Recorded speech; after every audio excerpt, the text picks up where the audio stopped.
Hello and welcome to another edition of the Under Center podcast. I'm your host, Darren Marr, and I'm joined, of course, as always, by Fionn Malloy and Jake Woolhead. We are here for your Week 7 review show. 7 weeks into the season, nothing but pain so far. Well, apart from Jake, because a certain Giants team got that winning feeling at the weekend. Jake, how are you feeling? Oh yeah, feeling good for the team. I always like to watch a win. Hate to see lose a draft position in an obviously lost season, but I'll always root for the Giants to win anyway. Fionn, how are you? I know it was a tough game against Green Bay at the weekend. Yeah, I'm getting used to seeing this now at this point. We've fallen back into old habits. Week on week, I get a little bit more despondent. Yeah, I know. I'm right there with you. I am right there with you. Another loss on the Monday night for the Seattle Seahawks against the New Orleans Saints in what was probably the worst game of the season for anybody who stayed up to watch that.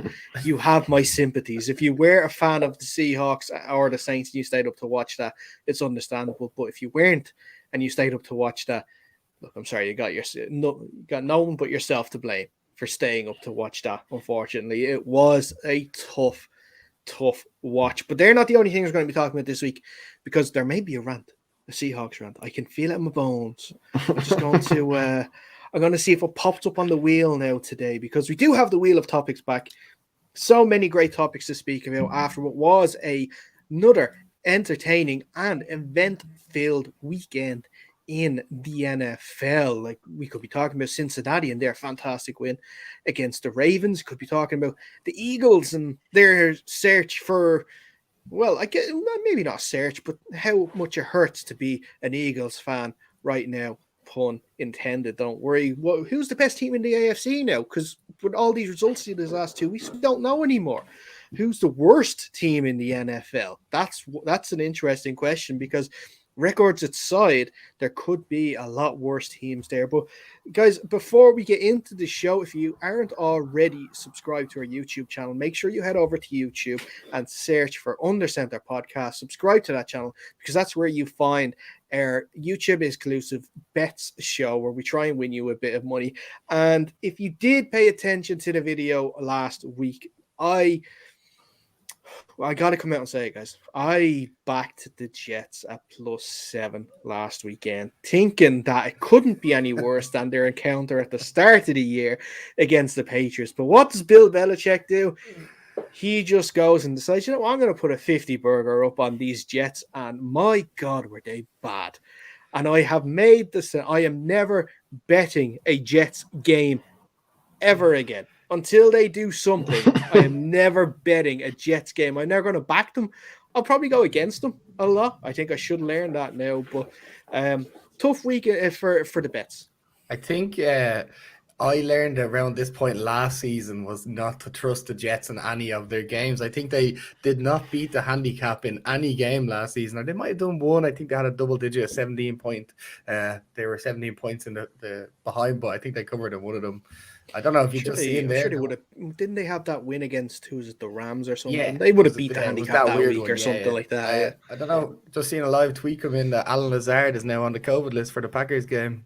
Oh, that's wide receiver 1 and 2 now on the COVID list. Yeah, that just leaves. Who is the third one? Vantes St. Brown. Aquaminius St. Brown. No, he's on the. Isn't he on the Packers? Or he's not on the Lions, I should say. Who, no, that's his brother. Oh, that's his brother. Oh, you're thinking of Amon-Ra St. Brown. Yeah, Amon-Ra. Oh, yes. But yeah, Randall Cobb, and who's the other one? He was the draft pick. Amari Rogers. That's the other one. So it'll be a lot of. Yeah, I think it might be a lot of dual running back sets for the Packers on Thursday. But that's Thursday. And we're going to have a review show for that. A preview, I should say, show for Thursday night football. Of course, the Packers traveling to Carolina to take on, the Cardinals. So we have some really good guests lined up for that. We will announce them after the show tonight.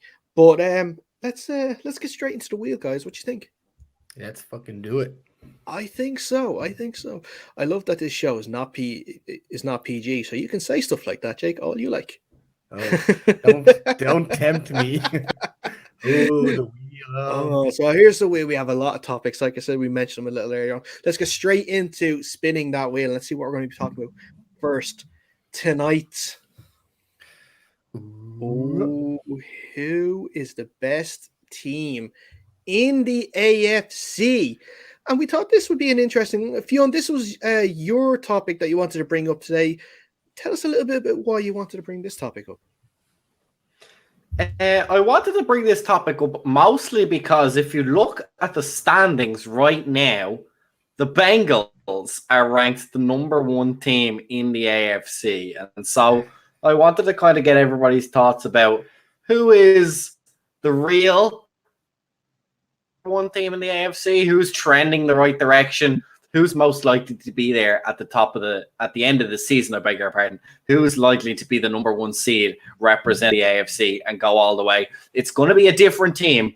By all accounts, it looks like the Chiefs will not make it back to the number one seed, that's for sure. But who could be there? That's the question I want to know from you guys. And Jake, right off the top of your head, who are you thinking is the best team in the AFC right now? I just have to go back and remind myself who was at the top and who was towards the bottom. And if any of us 7 weeks into the season said who's going to be at the top, you certainly wouldn't have guessed the Bengals. You wouldn't have guessed the Titans. You definitely wouldn't have guessed the Raiders leading the AFC West at 5-2. Very strange season. I'm sure it's on the wheel, but the Chiefs aren't looking good. So who do I think is the best? I mean, by numbers, you're probably thinking the Bengals, but I certainly think there's a case to be made for the Chargers. They look quite good too, I think. Yeah, I think I agree with you there with the Chargers. I had a look there a bit. For me, so obviously it's got to be... Oh, sorry. I think Fionn is a little bit behind. Baltimore Ravens.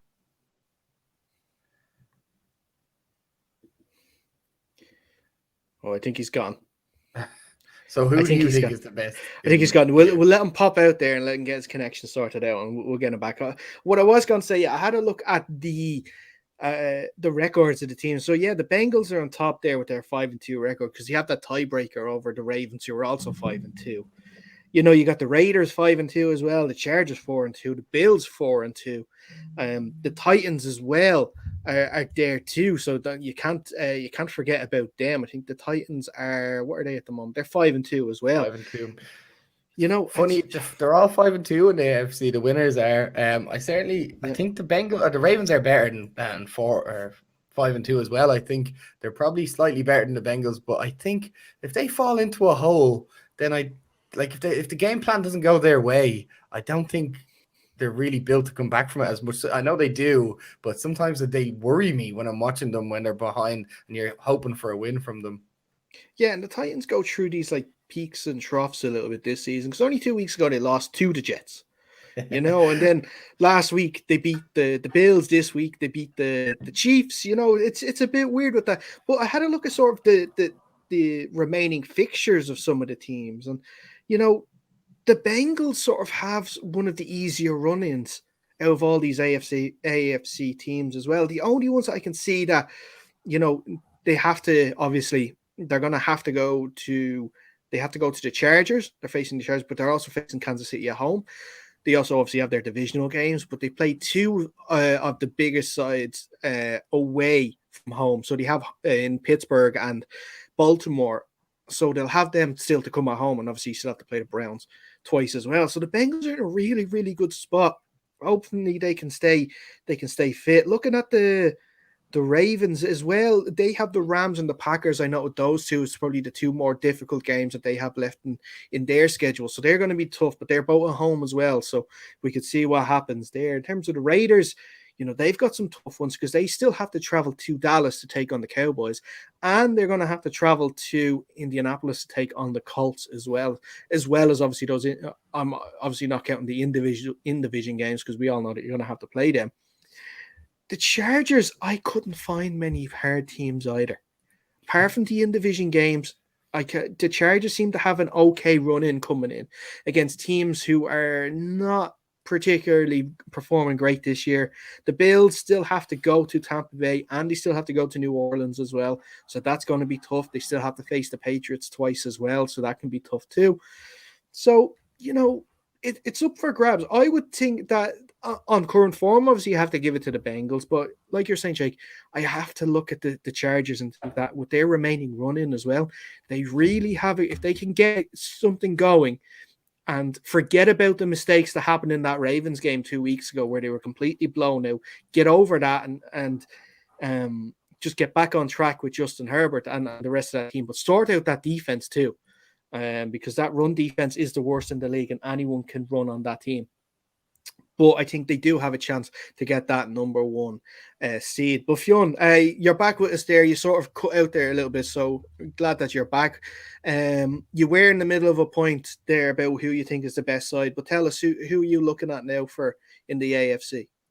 Yeah, sorry, my connection's a bit spotty today, so I'll do my best to stay with you, or I might have to pull a Jake and kind of bail out halfway through as he likes to do. But he is in the pub then. I did manage to hear a lot of what you guys are saying, and I kind of agree. It makes it really tricky because they're all taking lumps out of each other a little bit. Obviously, before last week, I would have said the Baltimore Ravens were probably in the optimal position, but getting thumped by Cincinnati definitely wasn't on the preseason scorecards. So that kind of threw it up in the air for me. Again, like you said, Tennessee is almost in the same boat. Yeah, they have a very strong team. They've shown it over multiple seasons they can be a playoff team, but they're taking weird losses to the Jets. It doesn't really make sense. The only thing I can say is at least the Titans got that game over with slightly earlier in the seasons than the very recent Ravens loss. So I think for me, it's got to be either the Buffalo Bills or the Tennessee Titans in the driving seat at the moment, followed by the Ravens, just because Bengals, obviously, that will be a heck of a turnaround if they finish the AFC in the number one spot, given where they were at the end of last season.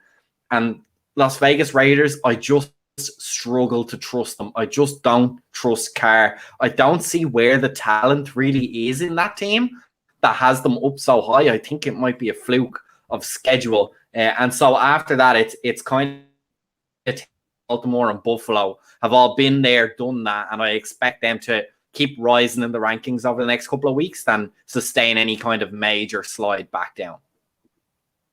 Yes, I understand. I know what you mean with the Raiders. It is very hard to sort of back them.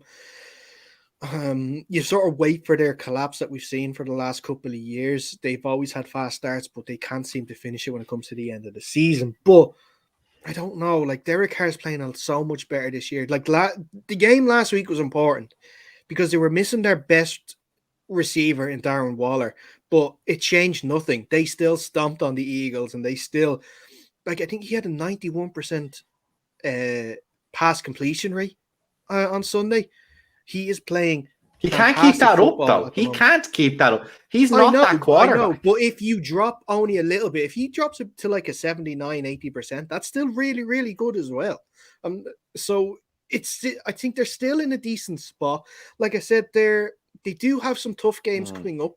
So we will see. There will be, like, I think there's, that Dallas game is going to be really important to see. I believe that's actually the Giants. Thanksgiving this year.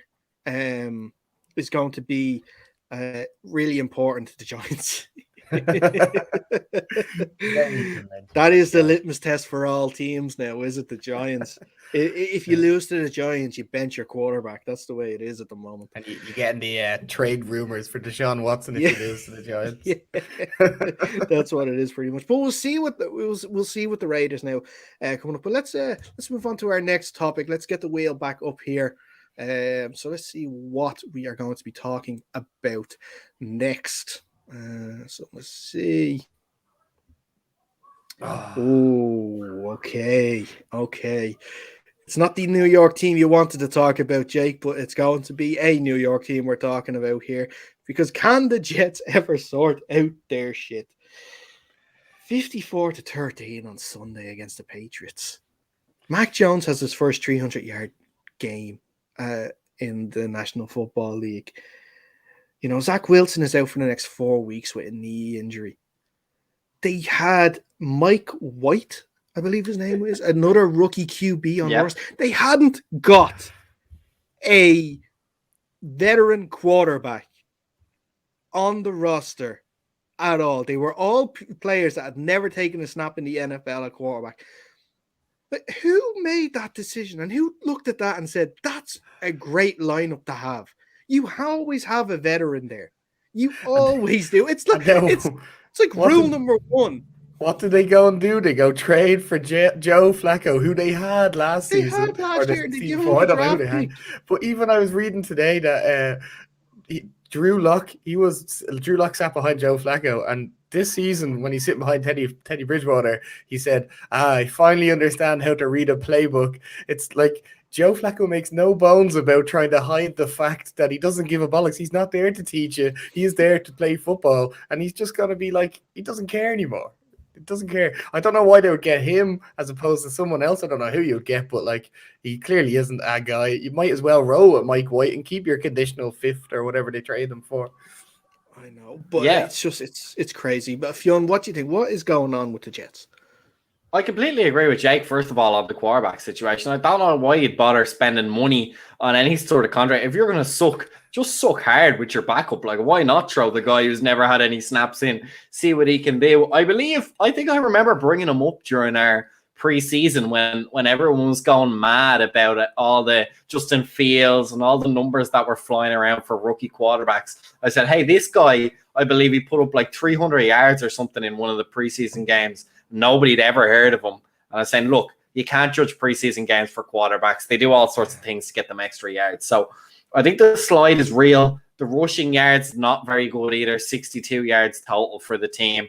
They don't seem to be able to do anything. I mean, it's very strange. I mean, 250 receiving yards is not bad, but when you get blown out 54-13, your only bright light for the season in Zach Wilson is taking a knock. That's going to impede, I believe, his progression. We saw that with Dwayne Haskins in Washington and any other quarterbacks that don't get a full season when they get thrown into that fire pit. That can linger quite long into the second season as well. It's every game, even if there is an extra game this season, every game in that 16 or 17 game season as it is now is worth a weight of gold for these quarterbacks because they're live reps against live opponents who really want to win and really want to beat you up. So no matter how good the scout team is playing or how good the first team defense is on the 2-minute drills or whatever you have in practice, it's not the same as an NFL game rep. And at the moment, they're struggling really badly, and I would not suspect that they're going to win many more games for the rest of the season.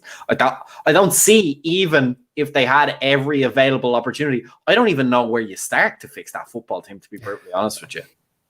That's definitely not by getting Joe Flacco, I can tell you that. Not Joe Flacco. Anyway. Yes, absolutely. That is not the answer. I was just trying to think off the top of my head as well. Was there no quarterback on the street that they could have picked up that maybe would have had some experience? Yeah, I was going to just say Cam Newton. Let's see who else is a free agent here. Cam Newton is Super Bowl winner Colin Kaepernick. Dude, that's a whole different story. That's a whole different story altogether. That's a whole like he could have been brought in, but look.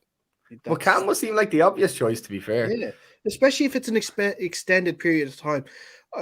Maybe they looked at it and said 4 weeks is probably not long enough for them to get used to the playbook. But again, you're bringing in Joe Flacco, and it's a new head coach, so he doesn't really know.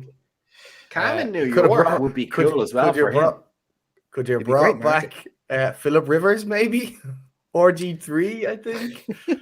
Who else we got? Blake Bortles, Matt Moore, Devlin Hodges. I think he's on a practice squad somewhere. Yeah. He is terrible. He is really, really, really bad. Well, they're all really terrible. Alex Smith. Well, RG3 was a decent quarterback back in the day. He could still sling it if you give him a chance. And what was the one after him that you mentioned?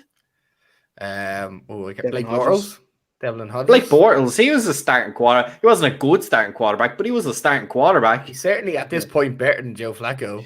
So we've all established that we can search for a quarterback better than the Jets back office seem to be able to. I think if they had just used an Alexa or a Google and just said, Google, tell me who is available for me to sign as a quarterback in the NFL, and it would just tell you, and you just pick that guy. The Bears have 3 backup quarterbacks at the moment. Do you want to pay that much money for Big Dick Nick? That's very true. It just boggles my mind. Why would you pay for a contract and give up something when, like you just mentioned, Jake, there's so many equally bad options that are free, or at least vet mins that you can just bring in, give them like a prorated salary for till the end of the season, and then just cut them. Like there, you don't have to lie to them. You're saying you're here to plug the hole. Our starter's out. He will be back starting as soon as he's fixed, and just like you get a nice little check till the end of the season, and off But you go. even not even just you're starting until the starter is back. It's even keeping him on afterwards to help in practice with that, that veteran sort of experience, saying like, this is what I face in the NFL, this is what you're going to face. Because that's the thing, the difference, it's obviously well established, the difference from college to the NFL game is there, but I don't know. It's just it's absolutely crazy that you have two rookie quarterbacks that have never taken a snap in the NFL, one backing up the other. I don't know. I love how annoyed we're all just getting over this situation. None of us follow this team. I saw that Joe Douglas and Robert Saleh got the vote of confidence earlier on this week as well too. Now, I don't agree that they should be necessarily be looking to move on, because Robert Saleh's only got his feet in the door. He's got to get used to it. But to fend off questions like that after 7 weeks into your first season is never a good sign. Well, especially on team, like I mentioned, where do you even start? It's not like you go, say, Urban Myers, where you're pointing at a litany of things he's doing wrong so far. The team stinks. The best player's now injured. How is he supposed to get wins if that's what he's dealing with? It's not like you're going, well, you're making crazy calls, you're doing ridiculous things, you're getting rid of everyone. He's doing his best. He's a pretty bad football team. That's it. They've been a consistently pretty bad football team as well, to be fair now, for the last couple of years. But let's move on to our next topic for this evening. We'll see how quickly we get through this one. Maybe we'll have time for one more after this as well. So let's spin that wheel one more time. And it's not the one you want, Dara. I'll allow you the extra couple of minutes to get you on your rant. Maybe we might have to. Chiefs to miss the playoffs. We're asking that question because at the weekend, everyone saw in shock, you could say. Maybe Chiefs fans would not agree with you saying shock. Maybe they think this was coming, but they lost 27-3 to the Titans on Sunday. Patrick Mahomes with four interceptions in that game, I believe. 4 turnovers, 3 interceptions, 1 turnover. In his last 3 games, he has 5 interceptions and only 4 touchdowns. They're not the sort of games that we're used to seeing from Patrick Mahomes. He was carrying the team earlier on this year. The defensive issues on that team have been extraordinary. Unbelievable. They can't stop anyone, whether they run, pass the ball, whatever. They just can't stop anything. To be fair, though, we did mention it in the bet show, Jake, I think, that Derrick Henry was over under 100 and something yards, and he was actually on the under this week. So at least they stopped. Yeah, I'm just looking up how many yards he got. 89, I believe.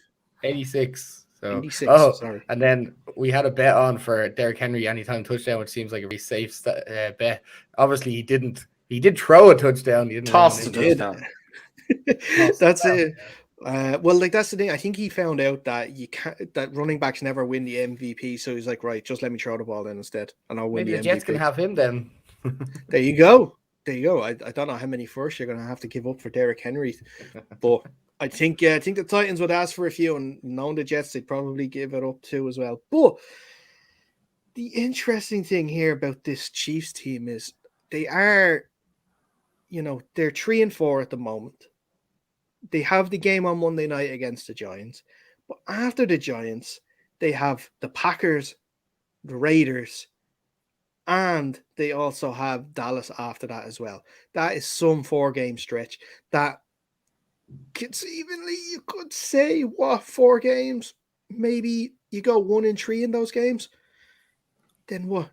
You're 4-7. Like, you're missing out on the playoffs then at that stage. What are you guys thinking about the Chiefs so far? Well, it's time to get your worrying on for the Chiefs, I'm afraid, for them, for their fans. Just for this season, I wouldn't be overly worried about the rest of the Patrick Mahomes career, even though he's your billion-dollar quarterback. But yeah, I don't know. It's just not looking good. The defense is obviously holding it back. I seen a tweet here. I'll just read it out to you. Obviously, the Giants and Chiefs play each other next week, will feature a QB who runs the ball recklessly, turns it over, gets little help from his offensive line, and clearly tries to do too much on each snap rather than be smart and live to play another down. Daniel Jones will also play the game too. You can obviously see the deficiency that the Chiefs are going through so far with their weak offensive line, which is a bit of a hodgepodge mix of rookies and veterans who aren't playing up to what you would like them to play. Patrick Mahomes, who sometimes just feels a little bit skittish in that pocket. And I don't know, I mentioned it before in this podcast where he does his little back roll for 10 yards and then gets hit or does something stupid with the ball when he's 10 yards behind the line of scrimmage. I've not been a fan of that, but again, he's still young and yeah, he already won you a Super Bowl, so you can't be too sad about it. Yeah, he set a phenomenal pace, and that essentially put the bar super, super high for him. I think maybe this is coming of a little bit delayed onset that defenses are finally starting to figure him out. Something everyone predicted in that second season, maybe, that he would be slowed down, and he wasn't. To his credit, he if anything, got even more explosive on them. And I just think, yeah, at last, that defense is just so bad that the offense cannot keep the points ticking over fast enough. It's rare that they've got blown out.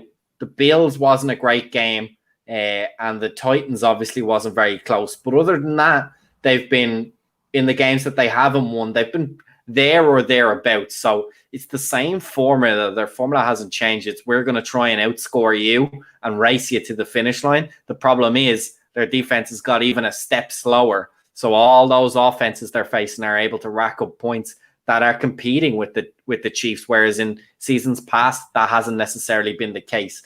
Another thing to worry about also is that 2 of their 3 wins are against the Eagles and Washington, both not particularly good football teams this season. So they're really struggling for that marquee win. They do have one against the Browns, who look like a half-decent team, although riddled with injury at the moment. But they got that right at the first weekend of the season. So we'll see now if they can bounce back quickly, because I think they'll need to. The Giants is a pretty nice game to have, I would argue, in order to bounce back. But man, oh man, if you lose that, you are in serious trouble. If you can't beat the Giants, you can't argue that they could win any of the games coming up till the end of the season. I don't mean that they won't win any games. I just mean you can no longer say that's a winnable game. If you lose to the Giants, every game is a 50-50 game from here to the end of the season. Yeah, I couldn't agree with you more on that, even though as a Giants fan, this would be your notorious get-right game for the Chiefs that the Giants often given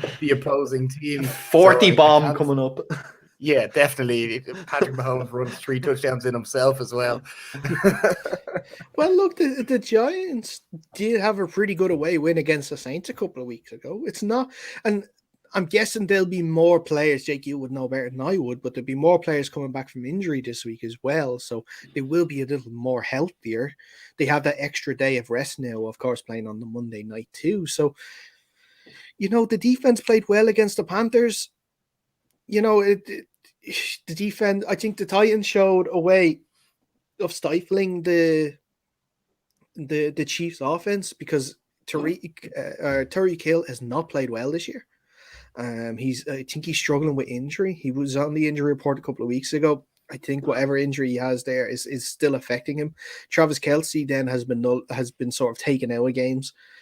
That offensive line as well for the Chiefs, the one that was torn apart after the Super Bowl loss and then brought back up with the likes of Orlando Brown, who's like for the type of player that he wanted to be. He wanted to go to left tackle, to obviously emulate his father and stuff, but he's not playing to the level that he was playing at when he was with the Ravens. But Joe Thuney has been I think he's been the best one. The others on the offensive line have struggled. And look, thinking when you're going to be coming up against Leonard Williams as well at the weekend, I think he's going to have a field day against those offensive linemen. And then on the other side of the ball, like I said, with more people fit, if you can get if you get even one of, Shepard, Tony, or Golladay back, I think that gives the Giants such a good chance. Well, Vegas doesn't agree with you, Dara. They've given Kansas City 10 10 points in this game already. That's crazy. 10 points. What have like that's the thing. They're that is solely on reputation. That is not on anything we've seen this year. That is totally reputation. That is if look, this is not the betting show, but if you want to jump on that, I'd say jump on that straight away. I can't see the Chiefs beating anyone by more than 10 points with that defense at the moment. Yeah, I kind of agree with you there. I'd be on that +10. I think it would be. I might even lower it to +7 to get that extra few points up for the bet themselves, because I think if the Giants play a good game, they can win. But it is down to a shaky offensive line meets another shaky offensive line meets a defense that can't hold and another defense that can't hold. So who has the better day? As they say, it's any given Sunday. Well, in this case, it'll be Monday, but any given Monday.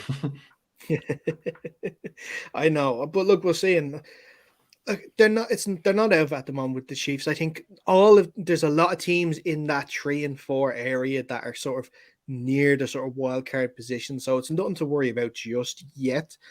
You know, thankfully Mahomes is okay after that pretty bad injury. It looks like he was kind of folded like an accordion there once for that injury on Sunday. So we'll see what happens there with Patrick Mahomes and the Chiefs on Monday. And look here, like that, they could be part of our bet this coming Friday. Make sure you're tuned to our betting exclusive show on YouTube for the latest on that to see if we do pick the Giants +10 or if it is still +10 by the time it comes out on Friday. Before we move on, guys, anything else left to speak about on the Chiefs?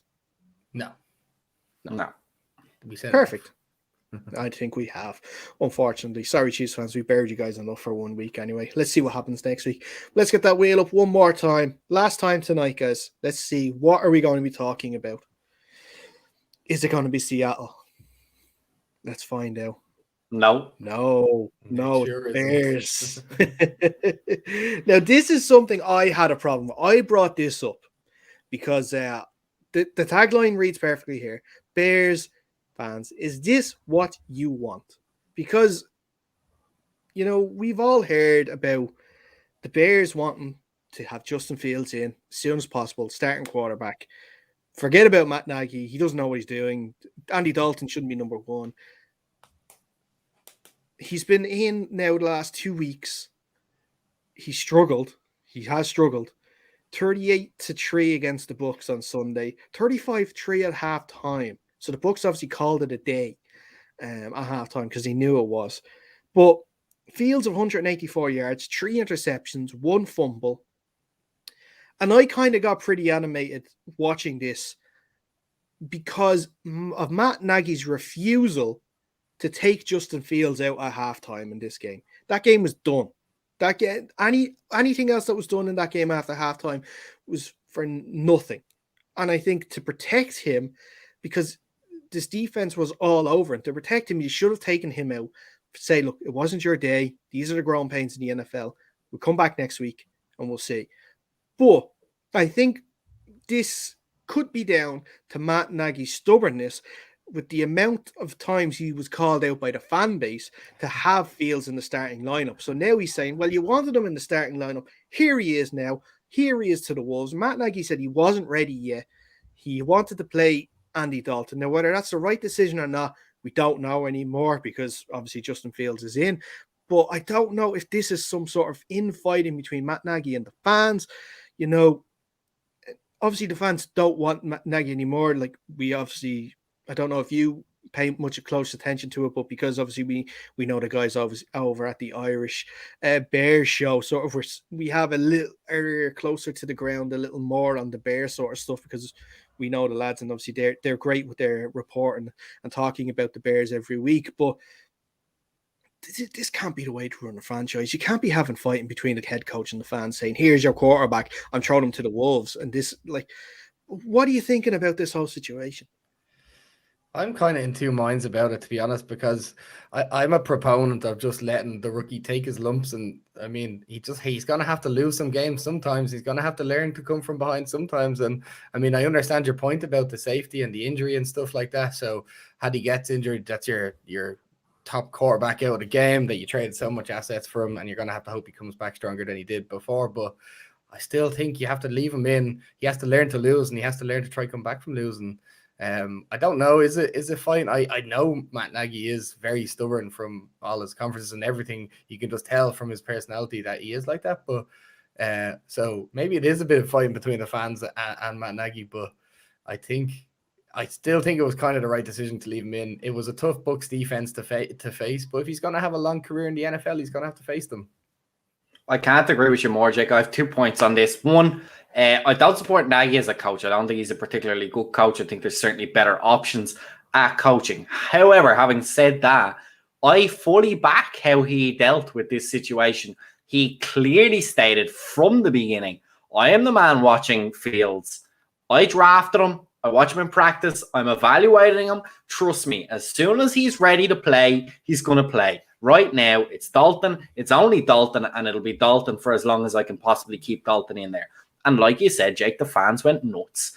And I think I have to stand by him. I say, if the fans forced his hand, which they can because they turn management and they turn ownership, and that puts Nagy under pressure to make those changes. So I do believe that change is a direct result of the fans, and I don't blame him for doing that. But I'm 100% with you. It's like I said earlier in the show, those game reps for Wilson that he's missing because he's injured are essential if you want to develop your quarterback. There's no other way to get those than stay in the game, especially a young guy, especially a new guy. If it's if it's Tom Brady and you're down 40 and you go, nah, we need Tom Brady to win us some games down the stretch. Okay, we'll take him out at halftime. No, Justin Fields needs to learn. Every rep, every series he has is another series for on the sideline those coaches to use the Microsoft surfaces, go through everything that is seen. He's taken 22 sacks. His completion percent is under 60%. He has, I have the stat here in front of me, 2 to 6 touchdown to interception ratio. These are classic rookie numbers. He is not the savior as much as the Bears fans thought he would be. He is not an straight into the Hall of Fame quarterback, and neither should you expect it. None of them are. Lawrence isn't either. None of them are. Mac Jones, I think, is doing the best out of any of them, but because he's in the system with the coach who knows exactly what he wants, and knew Jones could deliver exactly as much as he needed to deliver. This is not a brilliant Bears team asking not a brilliant quarterback or developed quarterback, let's say, to do things he's not capable of. But the best way to learn is to go in and go every situation you can possibly throw at him and say, here's what you should have seen. Here's what you should have seen. And hope eventually towards the end of the season, he starts to see those things before you have to point them out to him after he's been sacked twice on a drive and threw an interception. Okay. I understand where you guys come from, and like in the large part, I would agree with your point of view, saying that he should be getting his lumps in the NFL. I do, but the point that you actually kind of both brought up at the start was Matt Nagy said that Justin Fields is going to sit until I know he's ready. Justin Fields doesn't look ready at the moment. So, is Matt Nagy? Did he cave into the fans' demands? Of course he did. Because then why didn't he just have a stronger backbone and say, no, look, listen, I know you're going to hate this, but why didn't he continue with Andy Dalton then? Fields, because I think the fans could have got him fired. He's getting fired anyway. Well, this is it. But maybe anyway. I think he's hoping he's not. But I honestly do believe that the fans in Chicago have enough sway that if they put enough pressure and enough outrage and attendance starts dropping, Nagy doesn't make it to the end of the season. Now, we can argue all day long, and I think we'd all agree with you, he probably doesn't make it into next season anyway. But I think if he doesn't make that switch, I really do think they'd turn up the heat on him. I think they can put Justin Fields into the rest of the season. He will not be fired even if they lose every game because he's playing Justin Fields. If he played Dalton till the end of the season, I really don't think he'd make it past 3-4 more weeks. Yeah, I don't know. I think either way he's getting fired. And I think once the season started and how things were going, I think he sort of knew that was going to happen. I think the one game that he's won with Fields was that Detroit game, and it was the game that he didn't do any play calling. He gave it up to the offensive coordinator, Bill. Oh, I think we lost Dara, did we? I think we lost Dara for a minute. But one thing, Jake, while Dara's gone, that I wanted to bring up, and maybe I'll ask you the question is, Who's letting down who? Are the Bears letting down Fields by throwing him out there? Or is Fields letting down the Bears by, let's be honest, even as it goes as a rookie quarterback, he's not doing a particularly good job, and doesn't seem to be learning at a curve you would expect from a first round quarterback pick. So who's underperforming here? Are the Bears letting him down, or is he letting the Bears down a little bit?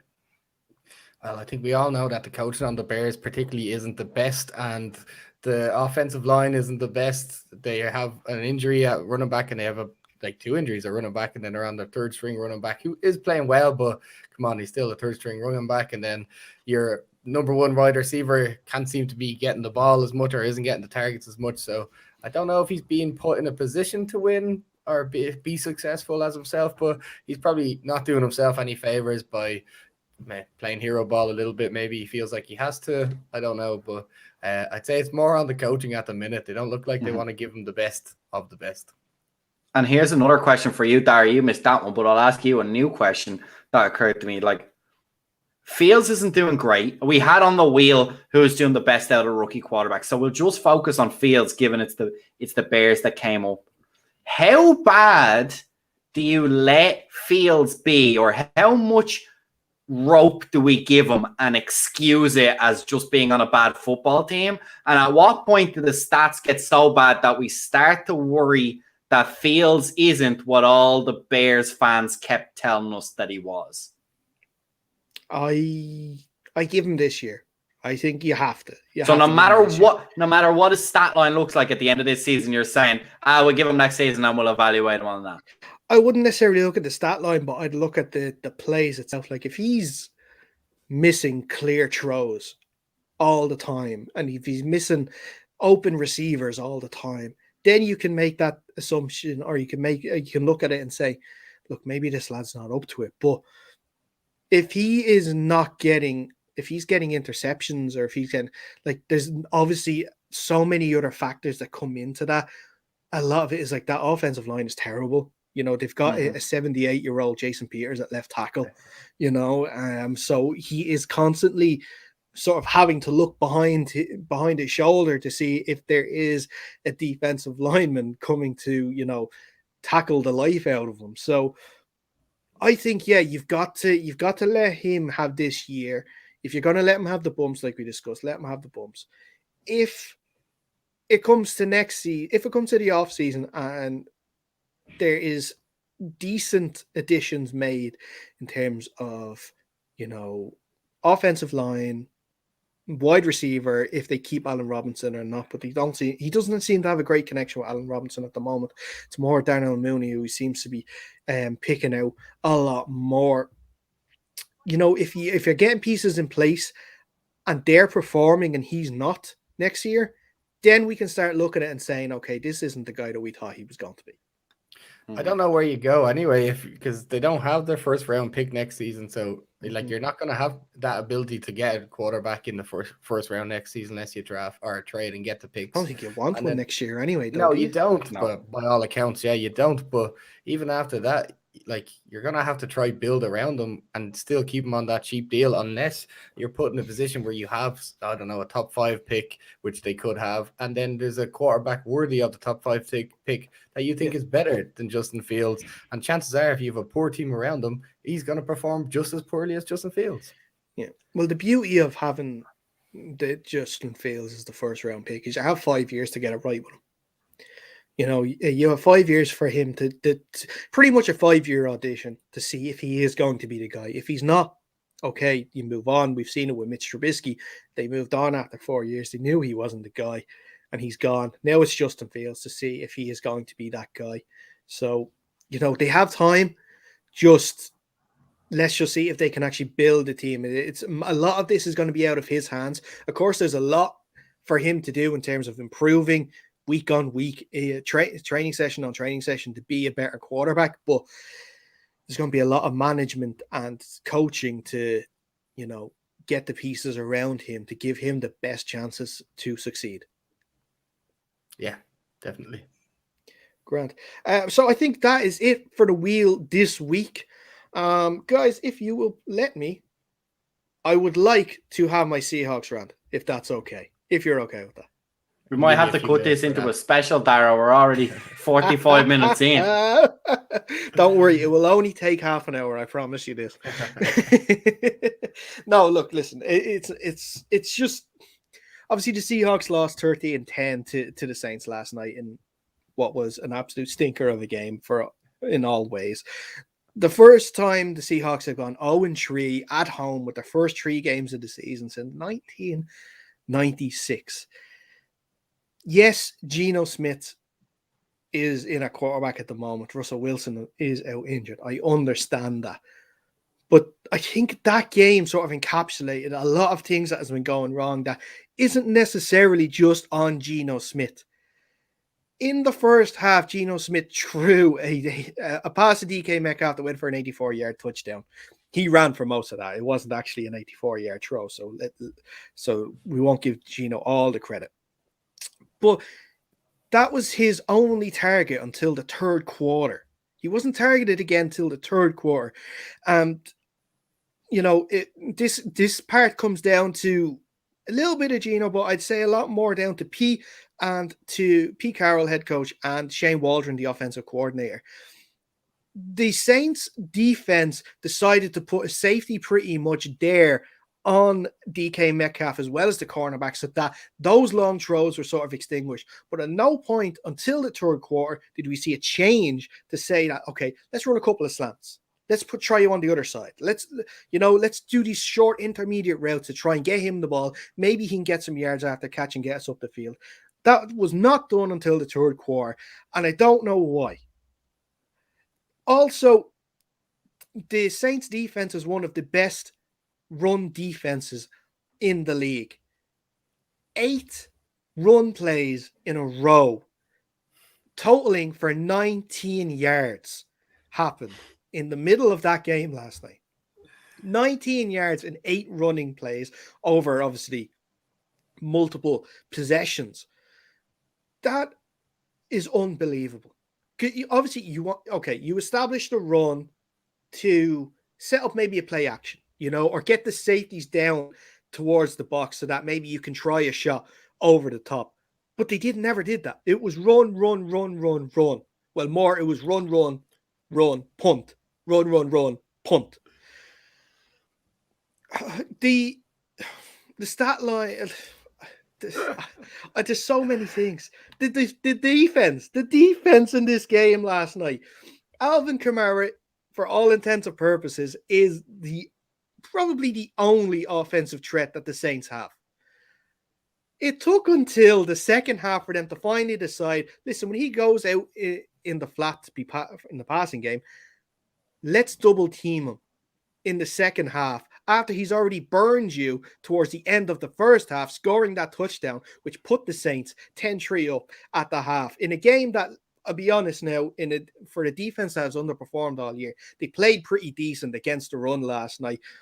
And for the cornerbacks, I thought played quite well as well. But they just couldn't, that 2-minute drill at the end of the half, get someone on Kamara, it seems like an easy tactic, but no, they never bothered. Just let Kamara go.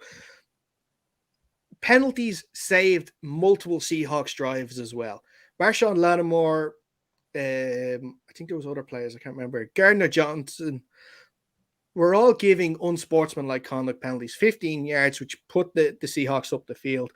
That was saving. That made that certain drives look better than they were. Obviously, Jason Myers kicking field goals, missed 2 out of 3, which is absolutely disgraceful. But the reason why I'm going off all this, I think we're seeing what should be the end of Pete Carroll's time in Seattle. I think that we've seen there with the conservative play calling, the inability, when the owner Paul Allen died a couple of years ago, Pete Carroll was basically given the keys to the stadium. He was given all control. And since then, he's had 4 drafts and only 2 hits, you could say, on that draft. DK Metcalf and Michael Dixon, if you think hitting on a punter is good in the draft. I think that Seahawks as a team needs a reset. They need to get away from this. Pete Carroll is obviously first ballot Hall of Famer, has won the Seahawks their only ever Super Bowl, got them into another one which they should have won. But these last couple of years have been tough. They've been so tough to watch because there's been a lot of close games. I think for above 500 teams, the Seahawks have the lowest point differential. They've been involved in so many close games. And the reason why they won was because of Russ. And we're seeing that now because they're losing these games now. And I think that if you want Russell Wilson to stay in Seattle, you need to get rid of Pete Carroll. And that's the ultimate decision that's going to come in this offseason. And I fear that they're going to make the wrong choice and let Russ walk. And I think that's going to set back this franchise for a while, because you're not going to just get a generational franchise quarterback like that handily straight away. And I just fear for the Seahawks. And I think that I just needed to let it out, guys. And I'm sorry that you've had to listen to this. But look, that's where we're going to end the show. I think at this point, unless you guys want to hop on the Seahawks train and make any comments to what was said, if you agree or disagree, and what they should have got rid of him 2 years ago. At this point, his added value is not, and it's another one of these. He's been evaluated on legacy and not at all. If he was a brand new coach that started, say, 3 seasons ago, he would be fired. He has not had a good 3 seasons. Any other coach on any other team that got drafted in with 3 seasons and had the same, not necessarily record, but the same overall opinion on those 3 seasons would not be there. So like you mentioned, it's only the Super Bowls that are keeping him there at that point. And it's really a case of what is he doing that, like, it's not like Sean McVay or one of these where you're like, yeah, sure, sometimes we lose, but this guy is doing things on offense or on defense that are changing the game of football. The teams are having an awful time struggling. Pete Carroll hasn't changed anything up for years now, and I don't understand why you would want to stick with that when it's just same old, same old.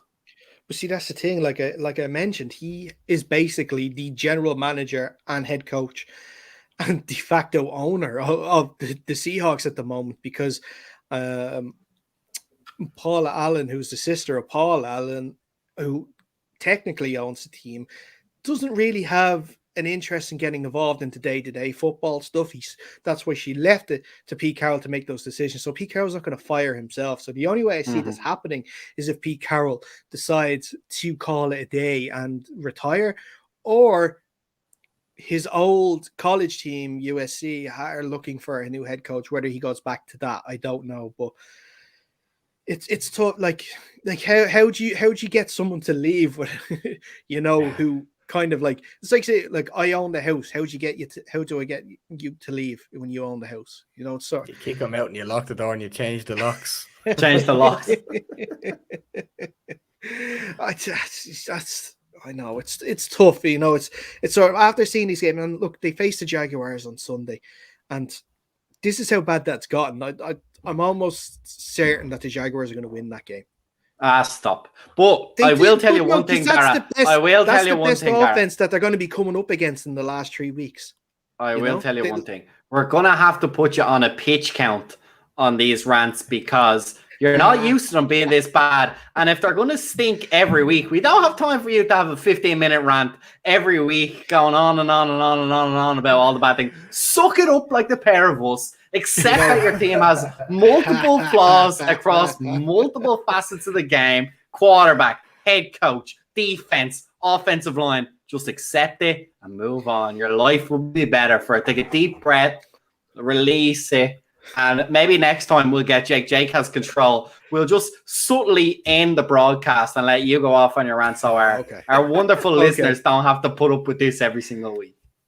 Is it more you don't have to put up with this every Well, single look, week? I have to. I'm sure doing my best to put on a smiling face. I'm sitting here trying to think of the dinner I have cooking at the moment. Can't wait to go and eat it. But I'm sorry, you guess. Okay, right. That's it. No more rants until at least week 12, right? Week 12, no. If you make it to the preseason, you get one more rant this season, and that's it. All right, then. Okay, I'll save that. I'm going to keep that in my back pocket then. As soon as Seahawks season ends, though, I'm coming in with another It's one. all for you. We'll make your own. Dara on the Seahawks side mini series on the podcast. That's what I'll do. I'll set up my own Seahawks podcast, and it'll just be Dara ranting for 45 minutes every week. You know, hey, it could be a hit show. You never know. Matters. Dara's Diaries. That's what it's. But look, that's where we're going to end this show, guys. Thanks as always for coming on and listening to me rant about my poor Seahawks. No problem. Oh, you could call it the No Pete's Club, actually, your podcast. The No Pete's Club. We already have one. We don't need another one. But look, we are going to be back, like I said, on Thursday with our Thursday night preview show. Of course, Packers at Cardinals. So make sure you stay tuned for that. We'll be back on Friday as well on our YouTube exclusive bet show. So make sure you're subscribed to Under Center Podcast on YouTube to get the best bets, hopefully, or the worst bets at this stage. I think they're going to have to become now. But also follow us on our social medias at UnderCenterPod on Instagram and at Twitter. If you want to follow us on Facebook as well, you can. Facebook.com/UnderCenterPodcast. But until next time, thank you so much for watching, and we will see you again soon.